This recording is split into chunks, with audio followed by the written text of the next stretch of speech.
Hello guys, welcome back to our channel. ഇന്ന് ഒരു കുഞ്ഞു പഴംപൊരിയുടെ കഥ പറയേ. പണ്ട് സ്കൂൾ വിട്ട് വരുമ്പോൾ ചില സമയങ്ങളിൽ മാത്രമേ അമ്മ വീട്ടിലുണ്ടാവത്തുള്ളൂ. അല്ലാത്ത പക്ഷം അമ്മ ജോലിക്ക് പോയിട്ടുണ്ടാവും. അമ്മ വീട്ടിലുള്ള ടൈം വൈകുന്നേരം സ്കൂൾ വിട്ട് വരാൻ ഭയങ്കര ഇഷ്ടമാണ്. കാരണം എന്താ വെച്ച് കഴിഞ്ഞാൽ എന്തെങ്കിലും ചായക്ക് ഉണ്ടാക്കി വെച്ചിട്ടുണ്ടാവുന്ന ഷുഗറാണ്.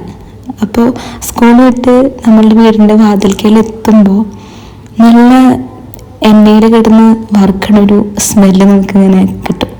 അന്നേരം വീടിനകത്തോട്ട് കയറി ചെല്ലുമ്പോൾ അമ്മ ഇന്ന് എന്താ ചായക്കെന്ന് ചോദിച്ചിട്ടാ ഞാനും അനിയന്മാരും എപ്പോഴും ചെല്ലൽ, അമ്മയുള്ള സമയത്തെ.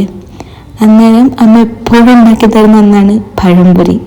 പേഴ്സണലി എനിക്ക് പഴംപൊരി ഇഷ്ടമല്ലെങ്കിൽ പോലും അന്നേരം അമ്മേനെ സങ്കടപ്പെടുത്തണ്ടല്ലോ എന്ന് കരുതിയിട്ട് ഞാൻ ആ പഴംപൊരി കഴിക്കാറുണ്ട്. അമ്മ ഉണ്ടാക്കുന്ന പഴംപൊരിക്ക് എന്തോ ഒരു പ്രത്യേക സ്വാദാണ്. അതെന്താണെന്ന് എനിക്ക് ഇപ്പോഴും മനസ്സിലായിട്ടില്ല.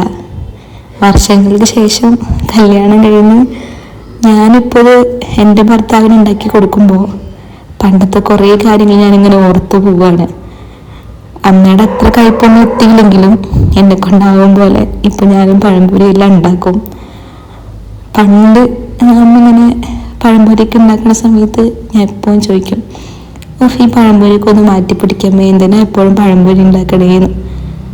അപ്പം അമ്മേൻ്റെ അടുത്ത് സ്ഥിരം അമ്മമാർ പറയണ ഒരു ഡയലോഗ് തന്നെയാണ്, കല്യാണം കഴിച്ച് പോകുമ്പോൾ ഭർത്താവിന് പഴംപൊരി ഇഷ്ടമാണെങ്കിൽ നീ ഇപ്പോൾ നിനക്ക് ഇഷ്ടമല്ല എന്ന് പറഞ്ഞാൽ ഉണ്ടാക്കി കൊടുക്കാതിരിക്കുമോ എന്നൊരു ചോദ്യം. അന്നമ്മ അത് പറഞ്ഞപ്പോൾ ഞാൻ വലിയ കാര്യം നോക്കിയിരുന്നില്ല. പക്ഷെ ഇന്ന് ഞാനിപ്പോൾ ഈ പഴംപൊരി ഉണ്ടാക്കുമ്പോൾ ഞാനത് ഓർത്ത് പോവാണ് അമ്മ പറഞ്ഞ ഓരോ കാര്യങ്ങളും. ഇപ്പം എൻ്റെ കൂടെ ഒരാളും കൂടി ഉണ്ട്. എനിക്കിഷ്ടമല്ല എന്ന് കരുതി ഞാൻ മാറ്റി വയ്ക്കുന്ന പല കാര്യങ്ങളും ചിലപ്പോൾ ആൾക്കിഷ്ടമായിരിക്കാം. ഞാൻ ചെയ്ത് കൊടുക്കണമായിരിക്കും. മോസ്റ്റ്ലി എനിക്കിഷ്ടമില്ലാത്തൊരു കാര്യങ്ങൾ, എനിക്ക് താല്പര്യമില്ലാത്ത കാര്യങ്ങൾ ഞാൻ ചെയ്യാറില്ല, അത് ആൾക്കും അറിയാം. പക്ഷെ ഫുഡിൻ്റെ കാര്യത്തിൽ ഞാൻ അങ്ങനെ ചെയ്യാറില്ല. കാരണം എന്താ വെച്ചാൽ ഞാൻ ആളുടെ ഇഷ്ടം കൂടെ നോക്കാറുണ്ട്. അപ്പം എന്നെ കൊണ്ടാവണ പോലെ ആൾക്ക് ഇഷ്ടപ്പെട്ട എനിക്കിഷ്ടമില്ലാത്ത സാധനങ്ങൾ കൂടെയാണെങ്കിൽ പോലും ഞാൻ ഉണ്ടാക്കിയെല്ലാം വെക്കാറുണ്ട്. ഇന്നിപ്പോൾ ഉണ്ടാക്കുമ്പോൾ കുറച്ച് സങ്കടവും സന്തോഷവും ഒപ്പം അമ്മേനെയും നല്ലപോലെ മിസ് ചെയ്യുന്നുണ്ട്. അനിയന്മാരോടൊപ്പം ഒരുമിച്ച് ചായ കുടിക്കുന്നതും പണ്ടത്തെ കുറേ കാര്യങ്ങളും അങ്ങനെ എല്ലാം ഒരുപാട് ഒരുപാട് മിസ് ചെയ്യുന്നുണ്ട്. അപ്പോൾ ഇന്നത്തെ ഒരു കുഞ്ഞു പഴംപൊരി കഥ ഇത്രയൊക്കെ ഉള്ളൂ.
അപ്പോൾ ഇന്നത്തെ ഈ കുഞ്ഞി പഴംപൊരി കഥ എല്ലാവർക്കും ഇഷ്ടമായെന്ന് വിചാരിക്കുന്നു. ഇഷ്ടപ്പെട്ട ചാനൽ സബ്സ്ക്രൈബ് ചെയ്യുക, ലൈക്ക് ചെയ്യുക, ഷെയർ ചെയ്യുക, സപ്പോർട്ട് ചെയ്യുക. അപ്പോൾ എല്ലാവരും സേഫായിട്ട് സെറ്റായിട്ടിരിക്കുക. ഇനി നമുക്ക് അടുത്തൊരു വീഡിയോ കാണാം.